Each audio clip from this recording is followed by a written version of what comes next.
सर्वसाधारणपणे शिक्षण झालेल्या मुलाला किंवा वयात आलेल्या मुलांना स्थळ पाहण्यासाठी तसेच वयात आलेल्या मुलींना स्थळ पाहण्यासाठी वधूवर सूचक मंडळाद्वारे या दोघांना एकत्रित आणून नवविश्व निर्माण करण्याचा प्रयत्न वधूवर केंद्रावर होताना दिसतोय।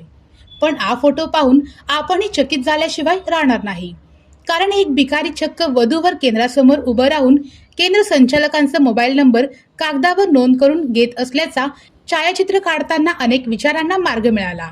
अनेक युवकांवर कोणत्या ना कोणत्या प्रसंगामुळे मानसिक स्थिती बिघडली असेल आणि रस्त्यावर जागोजागी आपणाला असं युवक दिसतेत, हे या छायाचित्रावरून स्पष्ट दिसतंय।